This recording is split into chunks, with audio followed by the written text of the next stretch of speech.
You no doubt remember that occasion when the king of the country in which Mulla Nasruddin was residing learned that he had extraordinary abilities.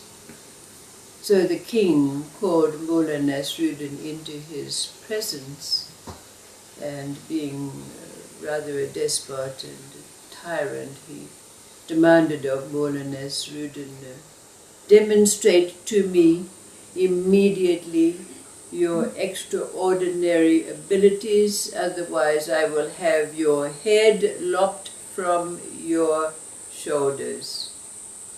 And Mulla Nasruddin paused for a moment and looked up into the heavens, and he said, "Oh, great monarch, I can see your mother and father, the king and queen, sitting on gilded thrones, and the gods feeding them sweetmeats." The king was very, very impressed and said to Mulla, "Mulla Nasruddin, tell me, what is it that manifests this great power?" The Mullah said, "Oh, great monarch, it's fear. Fear will do it every time."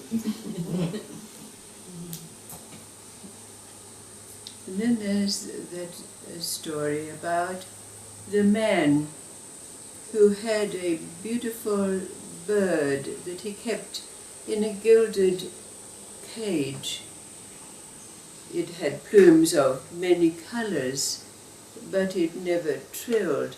But the man used to speak to it every day and really loved to see its beauty. But then one day the man came to the cage and said to his bird, "Oh, my companion, I'm going to the far-off land of India, and I wondered if there was anything that I could bring you back from my travels." And so the bird spoke to the man and said, "Well, in that far-off place of India, there are a number of birds like me flying free. Would you tell them of my plight, how I've been caged?"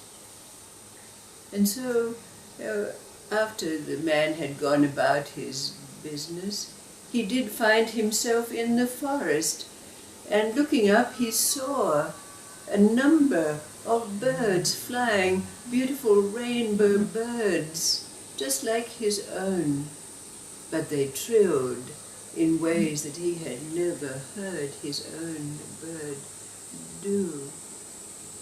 But just as his bird had asked, he looked up and he told these birds flying free that he had a bird just like them that he kept in a gilded cage. And to his great surprise, one of these beautiful rainbow birds fell out of the sky at his feet, dead. The man was greatly shocked and surprised, but when he got back and his bird asked him, "Well, what happened?" The man very sadly said, "I have a sad tale. When I told those birds flying free of your plight, one of them fell out of the sky dead at my feet." And then, as the man watched, to his great surprise, his own bird fell to the bottom of the cage, its feet in the air, dead. He was devastated. So he opened the cage door and gently took out his bird and laid it on the window sill. And to his very great surprise, suddenly his bird flapped its wings and flew out of the window to a branch of a tree just outside. And it began to sing and warble like the birds in the forest. And then it spoke to the man and said, "You see, you, the instrument of my enslavement, are the instrument of my liberation." And lastly, there's the story of a man called Suritha. Now Suritha, for a living, had to go out into the forest to gather thorns, to sell in the marketplace for people to put in their stoves, to cook their food. He made a subsistence living from this, but it only afforded him the possibility of living in a simple, humble hut situated at the edges of the cemetery ground. That place also where bodies were set to the flames. But Suritha was hollow-eyed and gaunt and thin, not because of the absence of food, hunger, but because he never had any sleep. After toiling all day in the forest and taking his thorns to the market, he came home, and after his evening meal, when he settled down, just as he was trying to go to sleep, they would start. The jackals in the charnel grounds, in the cemetery, coming in to feast on the bones and the bits of flesh that were left from the bodies being burned. And they howled and they fought and they yowled. And Suritha got no sleep. He was deathly afraid. Every scream, every yowl penetrated his being and brought greater fear.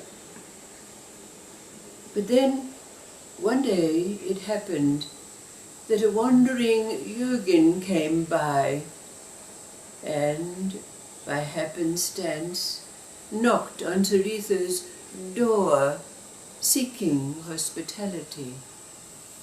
He was welcomed in, and Suritha gave him of his meagre food.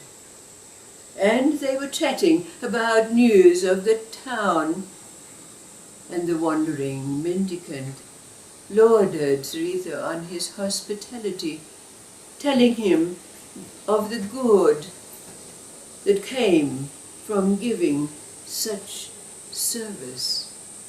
But then the wandering mendicant noted that although Suritha had been completely absorbed in what was being said to him, suddenly he began to fidget and sweat. And so he asked him, "What is it that's causing your agitation?" And Suritha replied, "Here, can you hear? Listen." And the wandering mendicant said, "All I can hear is the song of the jackals." "Oh no," said Suritha. Listen to them yowling." And the wandering mendicant said, "I can see that you are deathly afraid."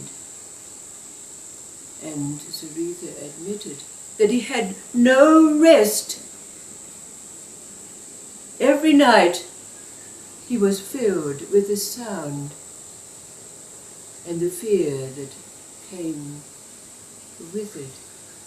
So the wandering yogin said to him, "Could I teach you a sadhana that will help you transform this fear?"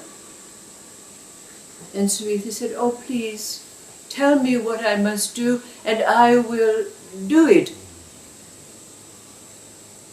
So then the wandering mendicant said, before doing so, I will have to give you initiation. And in that moment, the wandering monk conferred on Suritha the initiation and the empowerment of a sadhana. And then he instructed Suritha that he must move his hut into the center of the charnel ground, into the center of the cemetery.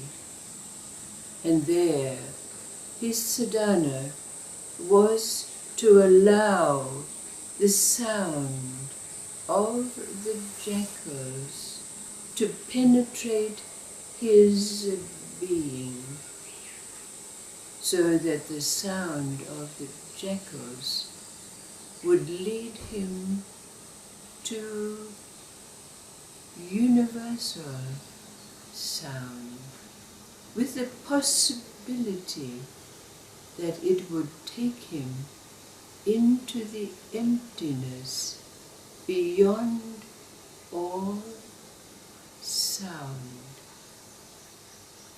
And this is just what Suritha did. At first, the sound of the jackals created the great fear, or so it seems. Fear.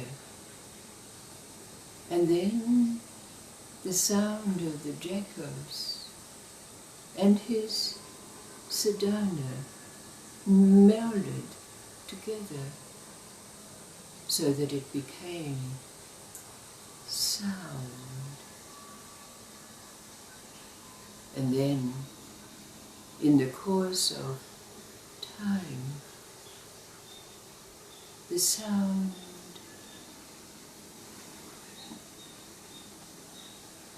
was gone.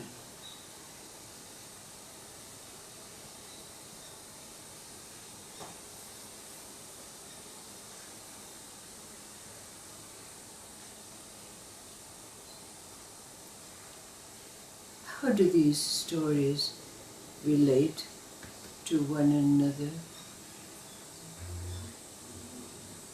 What's our experience?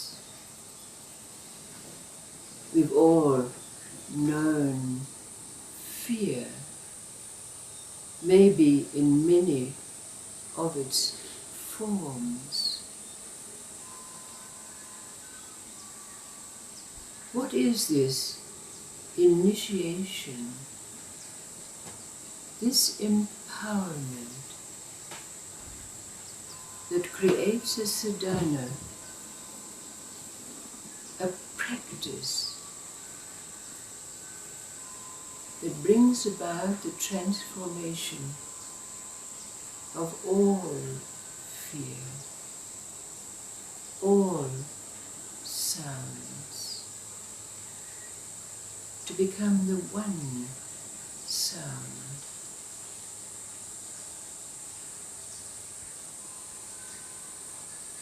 Have you yet experienced that which is beyond sound?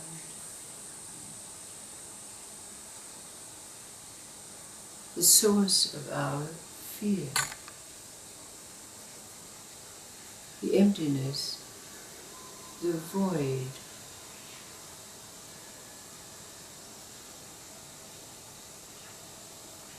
What has been your initiation, your catalyst? What was your guru, your wandering mendicant? You in a form, you as an experience. to catapult you into initiation, practice, and the absence of fear.